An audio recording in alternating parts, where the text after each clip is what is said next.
pour en parler, je suis ravie d'accueillir sur ce plateau Najat Bellassène. Bonjour. Bonjour. Merci d'être là pour la première fois ici. Tout à fait. School, ça vous plaît? Les locaux vous plaisent déjà? Ah, les locaux me plaisent. L'accueil me plaît aussi. Bon. L'idée de faire une chaîne thématisée sur l'éducation aussi, c'est merveilleux. On en avait besoin. Bon, alors ça va. Elle est adoubée. C'est bon. Parce que Pascal Vivier, lui, il a l'habitude. Bonjour Pascal. Guillaume. Vous êtes secrétaire général du SNETA FO, le syndicat des professeurs des lycées professionnels. Et on accueille aussi un nouvel invité, c'est Adrien Perrol. Bonjour. Vous êtes directeur général de Bureau Vallée. Alors justement, on va parler des fournitures scolaires, les fournitures scolaires qui sont au centre des préoccupations pour la rentrée, peut-être même maintenant d'ailleurs, parce que certains font déjà leurs emplettes. Il faut s'attendre à des augmentations allant de 10 à 40% à cause de l'inflation liée à la guerre en Ukraine. Elle a bon dos ou pas, cette guerre en Ukraine? C'est réel, cet impact? C'est réel, oui, l'impact est réel. Nous, on a fait un comparatif de l'année dernière à aujourd'hui. Et en effet, par exemple, sur les calculatrices, on a plus de 40% d'augmentation. Alors on l'a vu aussi, et c'était même avant la guerre en Ukraine, on a vu l'augmentation faramineuse des matières premières, en particulier le papier, mais également les microprocesseurs. On parlait de calculatrices, mais c'est vrai pour les ordinateurs. Et cette inflation, on va devoir la subir, et les familles vont la subir. Il faut savoir que pour 12 millions d'élèves, on a un tiers des élèves qui vivent avec des parents qui sont en situation de précarité financière. Je ne parle même pas de la grande pauvreté, je parle de précarité financière. Donc c'est évident qu'à cette rentrée, ça va concerner bien sûr les parents d'élèves, ça concerne les enseignants, mais avant tout les élèves, et comment on fait pour qu'ils puissent assurer leurs cours dans les meilleures conditions. Ça va de la maternelle au lycée, mais également à l'enseignement supérieur. Et oui, ça va être très compliqué. Alors Adrien Perrol, justement, vous êtes directeur général de Bureau Vallée. Certains pourront penser que en fait, les entreprises en profitent pour pouvoir augmenter leur prix et donnent de mauvaises excuses à tout cela. Quel est votre sentiment par rapport justement à cette inflation terrible? L'inflation, elle est bien réelle, c'était rappelé sur le plateau à l'instant. Le prix des matières premières augmente et il y a même une certaine pénurie sur certains produits. Sur la partie fourniture scolaire, en fait, on appréhendait énormément cette inflation et du coup, chez Bureau Vallée, on l'a anticipé. Et en fait, on a fait nos achats avant cette inflation, par crainte aussi d'une pénurie de ces produits. Donc, on a anticipé, ça se fait d'une année sur l'autre. Hein. Pour les produits les plus tôt, on les achète un an à l'avance et là, on a anticipé encore de 3 mois. Donc, sur cette rentrée des classes et sur le gros du marché de la fourniture scolaire, il n'y aura pas d'inflation. Il n'y aura pas d'inflation. Il y aura ce sentiment d'inflation parce que nos clients l'ont déjà sur l'essence, sur l'énergie, sur tout un tas de produits, et c'était rappelé. Mais sur les articles de fourniture scolaire, on sera à prix équivalent. Je ne vous donne pas du tout la même promesse sur la rentrée prochaine, et je ne vous fais pas également cette promesse sur tout ce qui est hors article scolaire, parce que là-dessus, elle est déjà perceptible, elle est déjà réelle. Je vais vous donner un exemple pour que ça soit plus concret. Aujourd'hui, sur les cahiers de la rentrée des classes, vous retrouverez les mêmes prix que l'année dernière, mais sur une ramette de papier. Pourtant, la base est la même, hein, c'est du papier. L'inflation est de l'ordre de 10 ou 20%. Pascal, vous vouliez réagir? Je voulais réagir parce que là, on parle de fourniture scolaire dont on a l'habitude. Cahiers, stylos, calculatrices. Papier, cartouche d'encre, équerre, règles, etc. Mais moi aussi, je m'occupe d'adolescents et de jeunes préadultes qui ont besoin de s'équiper à la rentrée, d'équipements de protection individuelle. Ça va du casque de chantier en passant par la chaussure de sécurité, mais également la batterie de couteau de cuisine. Et on a vu là, je suis content d'entendre cette promesse pour le papier et les premières fournitures, mais j'allais dire petit enfant, petit problème, grand enfant, grand problème, et ça va aussi pour les prix. Donc je pense aussi aux pré-ados et aux ados, où leurs équipements ne sont pas uniquement des cahiers, de la fourniture scolaire qu'on peut imaginer au collège, mais qui sont vraiment des équipements de première nécessité. Et je pense au métier de la coiffure, je pense au métier de la maçonnerie, je pense au métier du bois, de l'électricité, où là vous avez des équipements individuels, où les régions, depuis une dizaine d'années, font de gros efforts Alors là aussi, on a un phénomène de décentralisation avec des régions qui mettent la main à la poche et ça va de 115 € à 300 € dans les régions Aquitaine, région Occitanie, mais vous avez d'autres régions qui ont plutôt mis la priorité sur des tablettes. 115 €, 300 € par famille? Par enfant. Par enfant.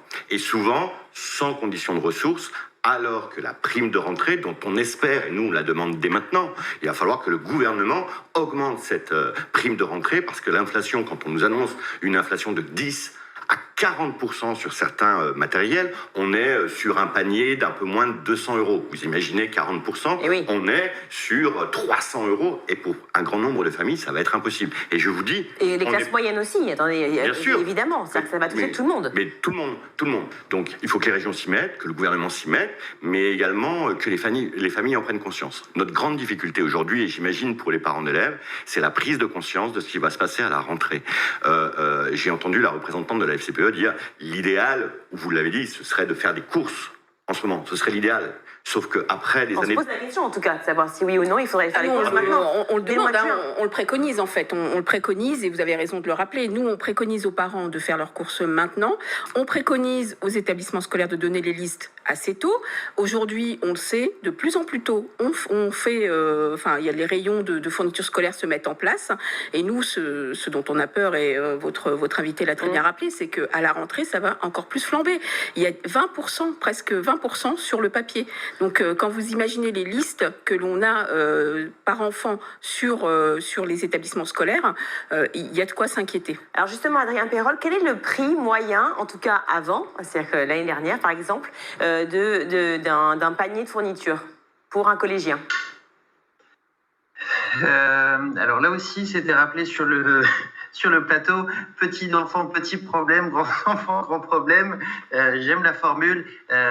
Oui, à l'école, les prix commencent bas, puis ça augmente avec le collège et ça augmente avec le lycée, pas forcément pas sur les mêmes produits. Au collège arrive la calculatrice et le sac à dos qui sont deux articles qui ont une part importante du budget de rentrée des classes, et ensuite au lycée viennent s'ajouter les sorties, le sport, bref, la vie de nos lycéens. Donc ça va entre 20 et 80 € sur le collège. Juste, je reviens sur les prix.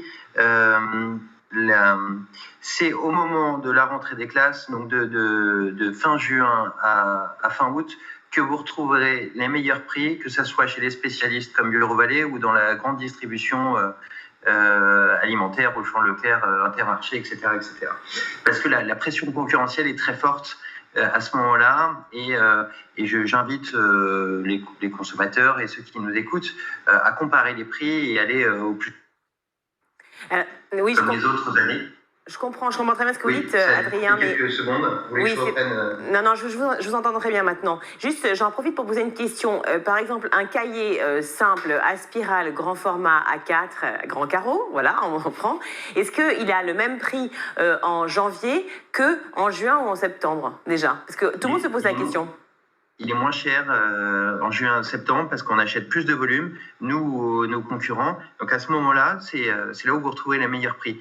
En effet, vous avez raison. Aujourd'hui, si vous l'achetiez de janvier à début juin, vous retrouvez des prix plus élevés parce que l'inflation est déjà là. Au moment de la rentrée des classes, c'est des achats qui ont été anticipés chez nous. Vous retrouvez les mêmes prix que l'année prochaine, que l'année dernière, pardon. Alors, on parlait des familles les plus précaires, justement, qui vont se retrouver dans de très grandes difficultés. Les familles, évidemment, classe moyenne aussi. Enfin, tout le monde va être touché par cette inflation. On le voit déjà dans les rayons, effectivement, alimentaires. Et c'est très difficile. C'est là où va se creuser aussi les inégalités qui, déjà, sont très présentes à l'école. Est-ce que les familles vont encore plus souffrir justement de ce fameux crayon qu'on a envie d'avoir et qui permet peut-être de faire des plus jolis tracés, de pouvoir mieux dessiner ou composer en art plastique ou ailleurs? Comment ça va se passer pour les familles?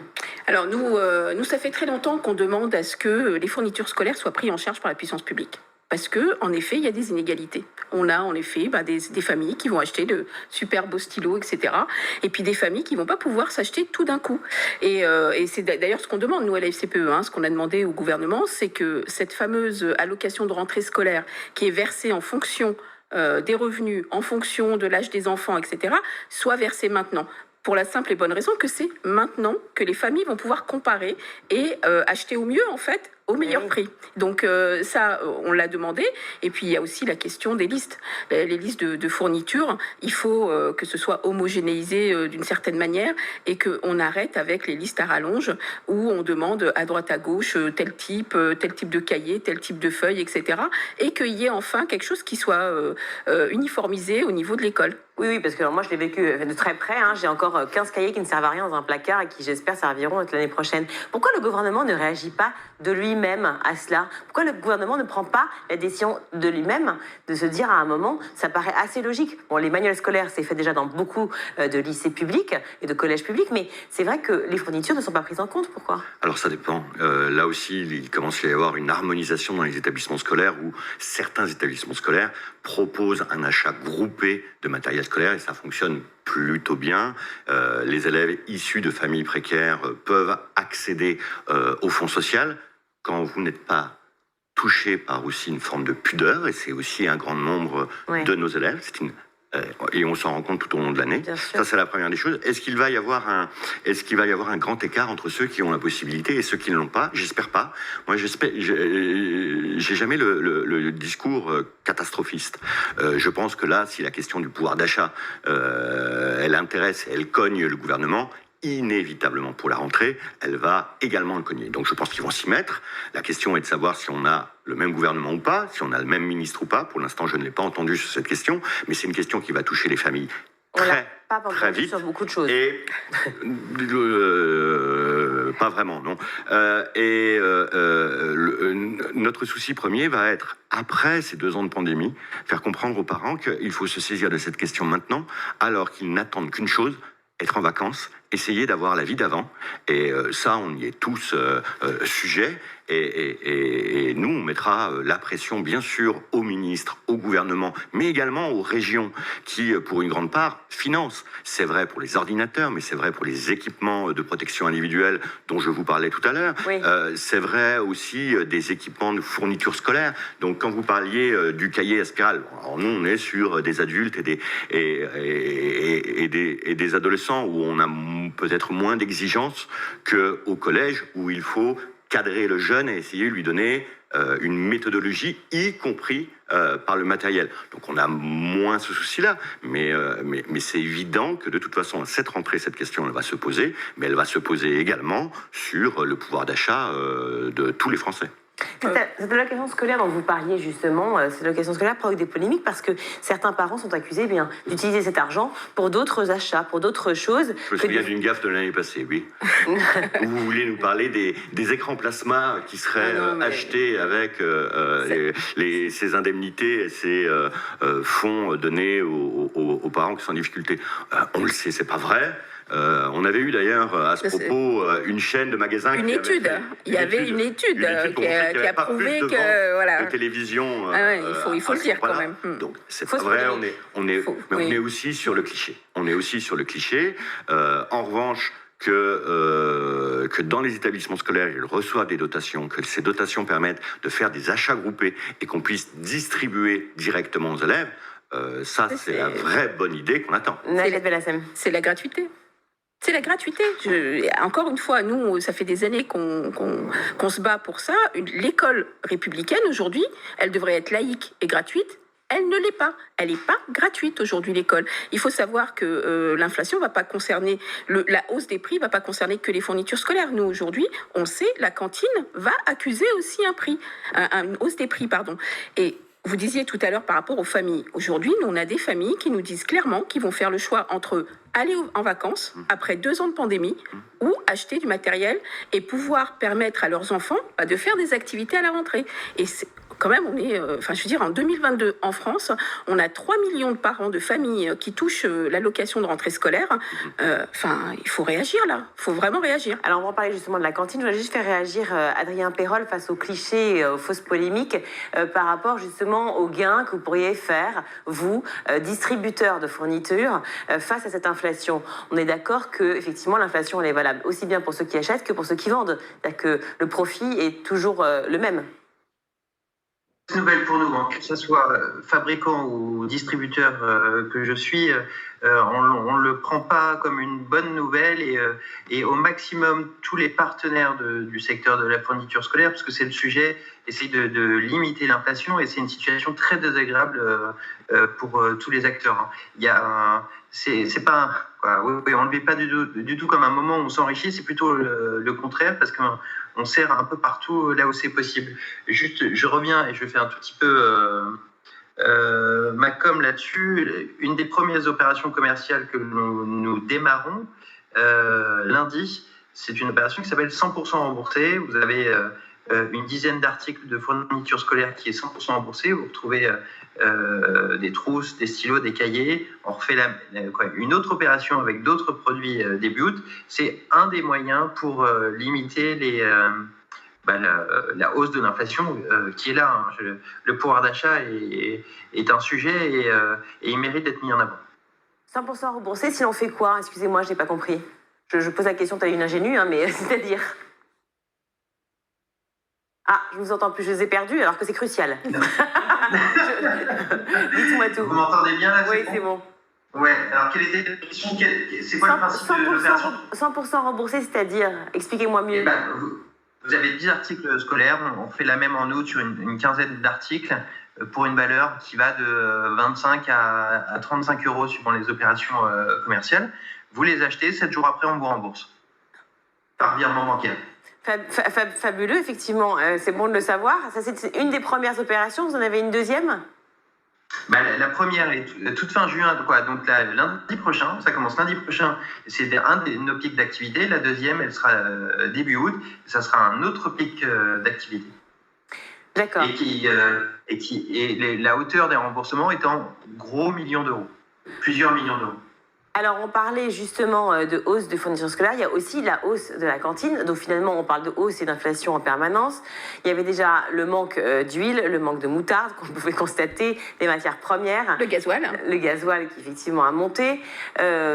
Beaucoup qui n'ont pas pu travailler et qui n'ont pas reçu d'aide aussi, les indépendants, j'y pense, pendant le Covid. Et puis, cette situation, effectivement, d'inflation dont on parle beaucoup parce qu'on dit que c'est lié, effectivement, à cette guerre en Ukraine, ce qui est certainement vrai. Mais on se pose quand même la question de savoir l'impact à ce point aussi sur la cantine. Ça va être flagrant? Inévitablement, hein. Tous les gestionnaires d'établissements vous le diraient, ils sont déjà sur les projections de septembre, octobre et novembre sur les coûts des matières premières. Et là, quand vous avez une augmentation du coût du blé, du coût des légumes, des fruits et des légumes, où on demande, en plus on a une exigence pour consommer mieux et plus sain dans les cantines, c'est un vrai casse-tête pour les gestionnaires d'établissements et il va y avoir véritablement une augmentation et du coût de la cantine, mais également du coût de l'internat, mais également du coût du transport. On l'oublie souvent, mais dans les départements, tous les transports ne sont pas gratuits. Je pense au transport scolaire, mais également tous ceux qui n'ont pas accès au transport scolaire et qui doivent utiliser leur voiture pour amener l'enfant à l'école ou le jeune. Et toutes les activités périscolaires aussi, parce que les activités périscolaires sont nécessaires, sont utiles, et elles permettent aussi aux enfants de se développer, bien entendu. Donc ça va être compliqué. Peut-être que certains établissements, on peut l'imaginer, ça aussi, Najat Belhacem, que certains établissements vont se dire, non, on ne peut plus le faire, ça nous coûte trop cher. En fait, ce qui se passe sur la cantine, c'est qu'on a plutôt des familles qui arrêtent d'envoyer leurs enfants à la cantine. Et ça, c'est dramatique. Ça, c'est vraiment dramatique parce que le temps de la cantine est un temps éducatif. Monsieur l'a rappelé, en fait, quand les enfants mangent à la cantine, ils apprennent à manger équilibré, à manger sain. Et ça, pour nous, c'est hyper important. Or, aujourd'hui, on le sait, il y a des familles qui vont arrêter d'envoyer leurs enfants à la cantine. On a Ceux qui ne travaillent pas, c'est quand même pas tout le monde. Pas tout le monde. Ceux qui travaillent vont avoir du mal aussi à gérer et à joindre les deux bouts. Parce que, vous l'aviez dit tout à l'heure, ça ne concerne pas que les familles les plus modestes. Maintenant, ça concerne aussi des familles qui sont au-dessus, un petit peu du barème de l'ARS et qui donc se disent oui, on est en difficulté, même quand les deux parents travaillent.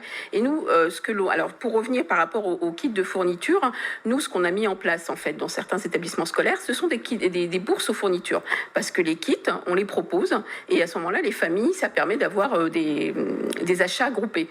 Concernant la cantine, on le sait, il y a des collectivités qui sont en train de mettre la cantine gratuite pour les familles les plus modestes. Normalement, ça devrait être quelque chose que le gouvernement devrait, dont le gouvernement devrait se saisir, parce que les prestataires de collectivités, en fait, les prestataires de cantines ont déjà annoncé qu'il y aurait une hausse de presque 10% sur les produits. Donc, on le sait aujourd'hui, il faut que le gouvernement se saisisse de cette question et s'en saisisse urgemment, parce que c'est maintenant que la rentrée se prépare. Et on a l'impression que c'est pas le cas. Est-ce qu'on peut penser que le marché de l'occasion, alors déjà du livre, du manuel d'occasion et puis du recyclage aussi, c'est une façon de penser écologie, donc peut-être de certains stylos, je ne sais pas, ou d'équerres de compas, ou peut-être de matériel aussi pour les filières pro. On le fait déjà, par exemple, les caisses à outils. Certains élèves qui accèdent à l'emploi laissent leur caisse à outils et on utilise cette caisse à outils pour le nouvel arrivant. Donc on le fait déjà. C'est un don ou c'est un... Non, c'est un don. Donc à l'origine, c'est pris en charge par la région, mais avec ce qu'ils laissent, ça nous permet de compléter d'autres caisses à outils. Donc ça se fait généralement plutôt bien dans les établissements scolaires. Donc il y a cet élan de c'est à la volonté de chacun. C'est un élan de solidarité à la volonté de chacun. Donc c'est pas une décision ni du gouvernement ni de personne. C'est-à-dire qu'en fait, on n'est pas dans une logique. Des collectivités, parce que nous, par exemple, sur les livres, on a très longtemps en fait, milité pour que la gratuité des manuels scolaires soit effective. Aujourd'hui, on a encore des régions où les manuels scolaires ne sont pas gratuits. Nous, on fait la bourse, ce qu'on appelle la bourse livre, c'est-à-dire que c'est un échange, en fait. Les parents prennent des livres au début de l'année, à la fin de l'année scolaire, et les ramènent l'année suivante. Et c'est un troc, en fait, on échange comme ça les livres, et ça reste plus longtemps. Mais il y a un problème sur ce schéma-là, c'est qu'il y a eu aussi la réforme des programmes, qui a tout chamboulé et qui, du coup, en fait, n'a pas permis à ce que les livres soient réutilisés. Donc, il va falloir que le gouvernement, vraiment, quand il met en place des choses, il se pose la question de derrière ce qui se passe, parce que parce que les familles, en fait, en payent le prix cher. Pour conclure cet échange, si je fais un petit tableau rapide, et encore, je ne fais pas tout, l'essentiel des tableaux, mais on a donc une crise terrible, c'est-à-dire qu'on va avoir un problème financier très important par rapport aux fournitures scolaires, un problème financier très important par rapport aux cantines scolaires. On va avoir des familles qui seront peut-être sans professeurs dans la classe de leurs enfants, puisqu'il y a une crise terrible du métier d'enseignant et de la volonté d'enseigner. C'est quoi cette rentrée qui nous attend, qui est terrifiante ? Je vous demande à tous les trois. En premier, puisque vous avez un petit moment que vous n'avez pas parlé, Adrien Perol. Écoutez, tous les ans, on se pose la question de comment va se passer la rentrée des classes. Et là où j'ai une certitude, c'est dans 100% des cas, on se trompe. Il y a toujours des inconnus sur une rentrée des classes. Il y a 2 ans, on se demandait même si elle allait avoir lieu. Pour rappel, c'était la première année de la Covid, où la date de rentrée des classes était annoncée très, très, très tardivement. On était toute fin août. Donc, cette année, là où on peut avoir une certitude, c'est que le sujet de l'inflation sera au cœur des débats et la préoccupation des Français. Donc, il va y avoir un retour de la promotion, de la comparaison des prix. Je crois que sur la partie, je cherche le mot, pénurique, on a fait le boulot, mais sur certaines catégories de produits, ça reste très tendu, les sacs à dos. Et je rebondis là-dessus, ça fait maintenant quelques années. Si vous ramenez votre ancien sac à dos, vous avez 8 € de bon d'achat dans nos magasins. Et idem sur la partie calculatrice, on vous rachète votre calculatrice d'occasion. C'est un des moyens d'économiser et d'avoir du pouvoir d'achat. Et pour la première fois cette année, on le fait également sur les stylos. Alors, on ne le fait pas encore sur le cahier, parce que ça, on va juste pouvoir le recycler. Mais stylo, sac à dos, une action écologique. Calculatrice. Exactement. Ça fait déjà pas mal. Une réaction donc, par rapport à ce petit tableau sympathique qui nous attend à la rentrée ? Alors, une réaction, non, ce qu'on sait, en tout cas, ce que l'on sait, puisque nous, lorsqu'on a rencontré le nouveau ministre, on lui a exposé, on lui a exposé en fait la problématique. Il a reconnu qu'il y avait un problème au niveau de la pénurie des enseignants, des AESH, parce qu'on n'en parle pas non plus, mais il y a une pénurie depuis longtemps, structurelle, et donc qu'ils vont y travailler. Sauf qu'ils savent aussi que cette rentrée-là, ils vont pas pouvoir faire des miracles. Donc, on a 2 mois et demi, donc il faut y travailler. Moi, je suis ravie, mais comment on fait ? La question, elle est ouverte. Et la question, elle est vraiment dans leur camp. Nous, on n'a pas de réponse pour l'instant. Par contre, on nous a dit, on y travaille, on essaye de faire au mieux. Je ne sais pas si vous avez vu, il y a une expérimentation qui va se lancer dans l'Est sur la question des remplaçants, où on va expérimenter les remplaçants virtuels. Bon, voilà, moi Tout ça avec des enfants qui désertent la cantine, avec des parents qui peuvent plus payer et avec des fournitures qu'on n'a pas en totalité. Et avec des enfants qui vont mal, qui sortent de 2 ans de crise. Oui, et des parents aussi qui vont pas bien. Une société qui est en pleine forme, donc. Pascal Vivier. J'aurais aussi une note comme Bureau Vallée. Une chose est sûre, la rentrée, elle se fera. Déjà, c'est vrai qu'à chaque fois, ce qu'on prévoit, ce qu'on prédit, il se passe autre chose. En tout cas, elle se fera dans des conditions difficiles, mais là aussi, vous avez une mission. Le fait qu'on soit ici, c'est aussi alerter toutes les collectivités.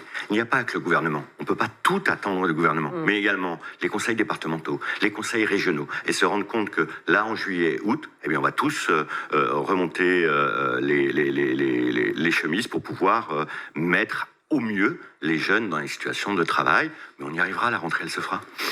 J'aime bien cette petite note positive de Pascal Vivier.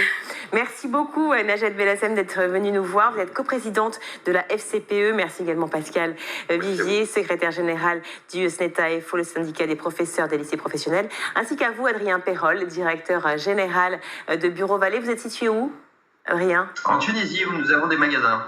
Génial. Où ça, en Tunisie? À Tous, exactement. Vous avez cherché à l'aéroport de Monastir. D'accord, ok. Bon, on vous salue en tout cas. Merci mille fois d'avoir été avec nous. On marque une courte pause et on revient.